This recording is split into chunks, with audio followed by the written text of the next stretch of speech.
À partir de cette fête, je vais vous présenter, oui, la meilleure oratrice du département du Sud dans son discours classique.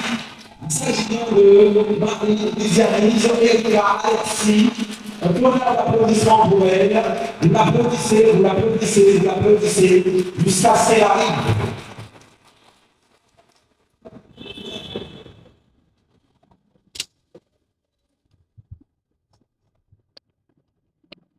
Regardez profondément dans la nature et alors vous comprendrez mieux tout, disait Nelson Mandela. Mesdames et messieurs, je me tiens devant vous aujourd'hui, non pas comme une simple observatrice, mais comme une habitante de cette planète. Une terrienne, comme vous tous ici présents, intimement liée à ce morceau de rocher de vie qui nous abrite, la Terre. Notre planète Terre existait bien avant l'apparition de toute forme de vie humaine. Pendant des milliards d'années, elle a tourné, respiré et évolué. Elle a subi de profondes transformations, des glaciations massives, des bouleversements géologiques et des renaissances spectaculaires. Le tout sans notre présence. Elle n'a jamais eu besoin de nous, ni de nos lois, ni même de notre approbation pour habiter la vie ou pour déployer sa splendeur. Pourtant, nous agissons souvent comme ses bourreaux, oubliant que nous ne sommes que ses invités temporaires. Sa réflexion me pousse à poser deux grandes questions. Est-ce que la planète Terre cessera-t-elle d'exister si l'homme n'est plus? Et si la planète disparaît un jour, qu'adviendra-t-il de l'humanité?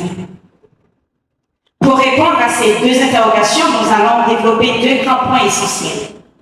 La capacité que possède notre planète à se régénérer et les désastres causés par les mauvaises actions de l'homme sur la planète.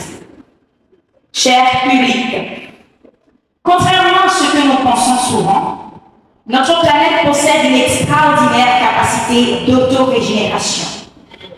Elle peut guérir avec le temps une bonne partie des dommages que nous lui infligeons. Elle sait renaître après les catastrophes. On dit souvent que la nature a horreur du vide. Cette assertion me parvient à penser que sans nous, sans nos machines, sans nos infrastructures, les arbres pousseront tout seuls au milieu des rues. La planète n'a pas besoin de nous pour faire grandir ses forêts, sa flore et même sa faune. Elle a cette force naturelle au fond d'elle. Regardons ce qui se passe au centre de ville de Port-au-Prince, ici en Haïti et dans les autres endroits. Nos frères et sœurs sont contraints de laisser leur ville. Les activités humaines cessent. Mais au milieu de ce grand silence et d'absence, des arbres vertes percent le béton et repoussent tout seuls au milieu des rues abandonnées. Là où l'homme ne passe plus, la nature vient doucement pour réclamer sa place. Mais regardons aussi le mal que nous faisons à notre planète.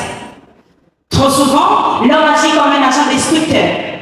Nous abattons les arbres, nous brûlons les forêts, nous détruisons la flore et même la faune.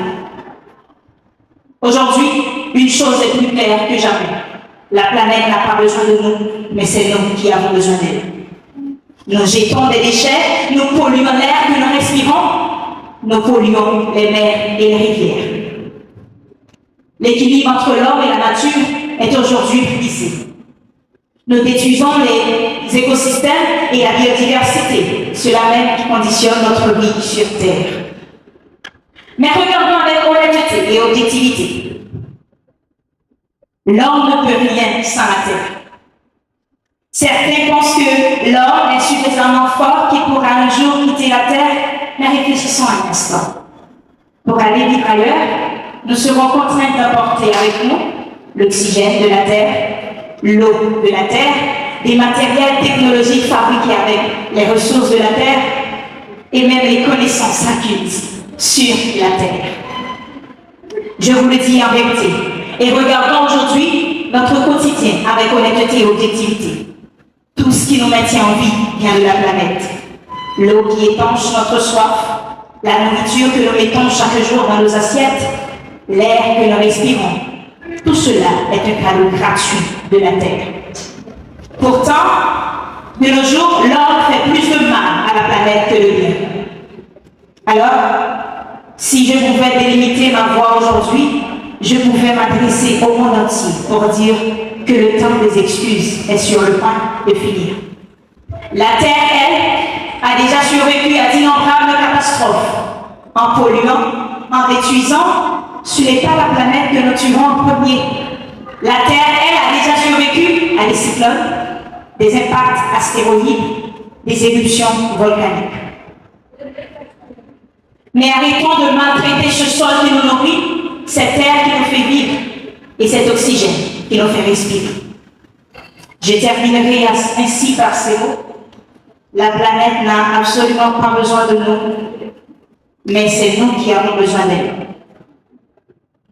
Et je terminerai ainsi pour dire que la planète n'a pas besoin de nous, c'est dire qu'on n'admet pas notre existence. Et dire que la planète n'a pas besoin de nous, c'est oser dire que nous ne voulons plus exister.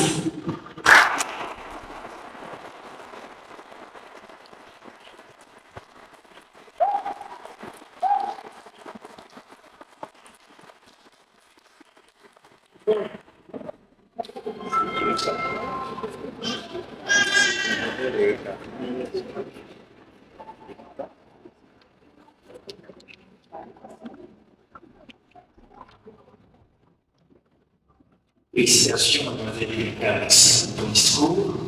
J'apprécie beaucoup. Cependant, j'ai des réserves. Au cours de l'énoncé, vous avez parlé de la capacité de la Terre à se régénérer et encore plus de l'auto-régénération. La question, c'est avec les armes de destruction massive et le nucléaire aujourd'hui, est-ce qu'il y a possibilité, dans certains cas, est-ce qu'il y a possibilité de parler de l'auto-régénération? Comme je l'ai déjà dit, la planète a déjà survécu à d'innombrables catastrophes. Et parmi ces catastrophes, nous pouvons citer les cyclones, les éruptions volcaniques et les impacts astéroïdes. Alors oui, dans tous les cas, la planète possède toujours cette capacité d'auto-régénération.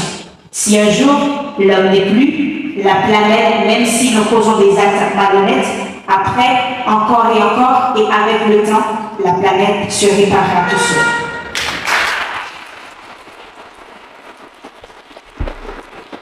Félicitations.